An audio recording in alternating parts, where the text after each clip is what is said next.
Hoje eu vou mostrar 4 curiosidades sobre um texto muito importante para todos nós, que foi uma direção de Deus dada aos discípulos e que precisamos prestar atenção para cumprir o que ele nos mandou. Eu sou Matheus Ganga, você está no Confraria Bíblica, aqui eu falo sobre Escritura Sagrada e vida cristã.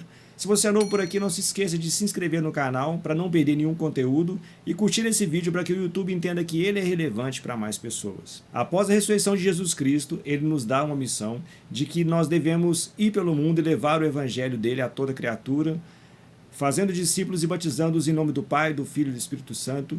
Isso é chamado de a grande comissão. Mas existe um exemplo mais claro em Atos 8, que fala sobre um discípulo que não é muito mencionado na Bíblia, mas nesse momento ele vive o extraordinário e algo muito grandioso mesmo, o que acontece na vida de Filipe. A história se passa quando ele está no meio do grande avivamento que está acontecendo após o Espírito Santo descer, lá em Atos 2. Agora nós estamos em Atos 8 e ele é mandado por um anjo para uma estrada onde não passa quase ninguém, mas naquele momento estaria viajando por aquela estrada um eunuco etíope, que quando Filipe vai acompanhando a carruagem, ele está lendo os escritos de Isaías e ele não entende nada do que ele está vendo. Então nós vemos aqui a primeira verdade, a primeira curiosidade sobre esse texto.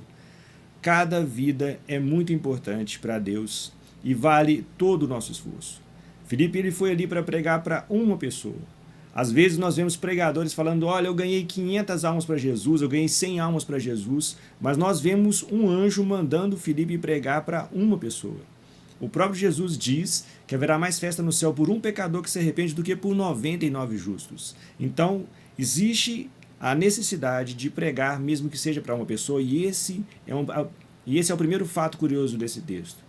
Apesar de um avivamento estar acontecendo em outro lugar, Pedro acabou de pregar para 3.000 pessoas, Filipe é mandado para pregar para um só. E talvez esse um só tenha se multiplicado em muitos mais e até fundado uma igreja cristã na África. Eu não sei o que aconteceu com esse eunuco, mas a verdade é que ele era importante e que Deus mandou que Filipe fosse até aquele lugar. O segundo ponto é que é importante ir aonde os pecadores estão. Às vezes nós estamos muito confortáveis na nossa igreja, falando para os nossos irmãos, achamos que ali não tem nenhum pecador. Mas Paulo diz que todos pecaram e todos somos merecedores da ira de Deus. Quando nós reconhecemos que todos somos pecadores, nós entendemos que temos que buscar ainda mais o conhecimento de quem Deus é. Então, Filipe ele foi mandado para um lugar para explicar para alguém que estava interessado em conhecer a Deus, mas que era um pecador.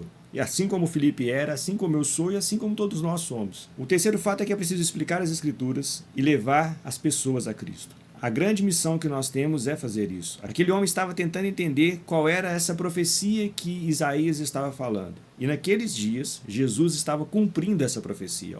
Olha o privilégio desse homem nessa história. Ele está no momento em que uma profecia se cumpriu, acabou de se cumprir. E aí Filipe ele tem um trabalho para poder explicar para ele. Ele falou, olha, sabe esse homem que nasceu de uma virgem, que está sendo dito aí no seu texto?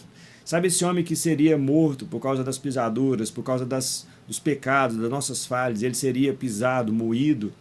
Esse homem que ressuscitou agora é o que está sendo dito nessa profecia. Esse tipo de explicação é necessária para todos os cristãos. Muita gente não sabe qual é a ligação que tem entre o texto de Isaías como dos evangelhos, e está tudo bem. Nós precisamos ser luz na vida dessas pessoas e explicar para elas. E quando eu digo nós, somos todos nós. Se de alguma forma você foi alcançado pelo evangelho, você está comprometido a levar esse evangelho para alguém que está do seu lado. As pessoas, não é que a gente tem que sair empurrando ela abaixo, não, mas se alguém pergunta, nós temos a obrigação de, como o Filipe fez com esse eunuco, de explicar o que a gente entende sobre aquele assunto e levá-la a algum lugar onde ela terá mais clareza sobre Cristo e sobre a sua obra. Essa é a Missio Dei. Nós temos um curso na minha igreja sobre esse assunto, onde que a gente trata de um evangelismo relacional, como foi o caso desses dois homens que sentaram, que viajaram um tempo juntos, que conversaram, e que ele, Filipe, discipulou esse outro homem amando de um anjo. Essa é a beleza dessa história toda. Tudo isso é muito bonito. Saber que está cumprindo a profecia, de que ele foi mandado por um anjo, de que ele recebeu o poder do Espírito Santo lá em Atos 2, e agora ele está usando esse poder para levar mais pessoas a Jesus Cristo e a conhecer melhor o Evangelho. Isso é maravilhoso ver essa história dessa maneira. E diante disso é sempre bom pensar no quarto fato curioso, que é sempre estar aberto a uma nova direção do alto. Filipe ele recebeu essa direção de Deus para estar numa estrada deserta, para falar com uma pessoa. E logo em seguida, depois dessa conversa toda, Eles passam por um lugar onde tinha água, onde o homem que crê, ele decide que ele quer ser batizado. O batismo é muito importante para todos nós.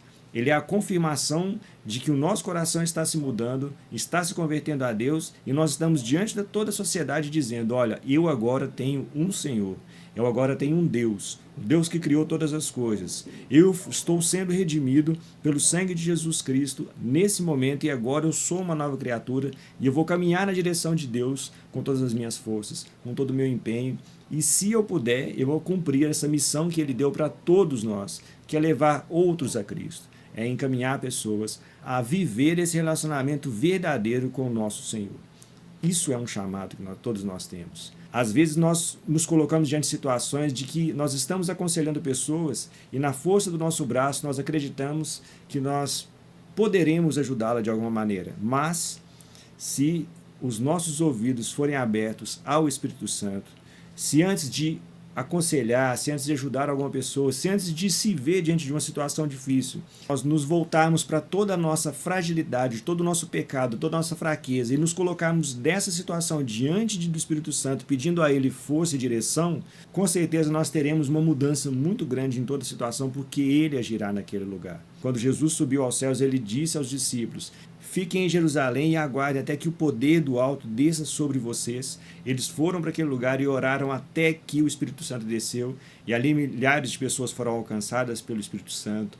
Várias pessoas foram curadas porque o Espírito Santo pôde agir naquele lugar. Eles se permitiram e pediram para que o Espírito Santo agisse através da vida deles naquelas pessoas ao redor. Isso é algo que nós temos que começar a pensar e começar a fazer imediatamente se quisermos cumprir essa grande comissão, esse grande chamado que nós temos. E para encerrar, eu separei uma frase do Tim Keller que ele diz o seguinte: levando em conta as minhas habilidades e oportunidades, como posso ser mais útil às pessoas, sabendo o que sei a respeito da vontade de Deus e da necessidade humana? Esse questionamento tem que ser feito e a partir dele, talvez, nós tenhamos um posicionamento melhor diante dessa grande comissão e façamos o que Deus nos mandou fazer. E o que é mais impressionante, o que é mais impactante na nossa vida é saber que existe uma Missio Dei, existe um plano de Deus. Deus está agindo na humanidade desde a criação do mundo e vai terminar a sua ação lá no final, em Apocalipse, quando tudo se consumar. Mas nesse tempo, Ele permite que nós, criaturas fracas, frágeis e pecadoras, façamos parte desse plano dele, e isso é maravilhoso. É algo que nós devemos acolher em nosso coração e buscar fazer parte disso. Se você veio até aqui, gostou desse vídeo, conhece alguém que tem esse interesse em evangelizar e que precisa desse fortalecimento nesse momento, envie esse vídeo para que ela se inspire um pouco, compartilhe as suas experiências de evangelismo aqui nos comentários. Um grande abraço e que Deus te abençoe sempre, em nome de Jesus.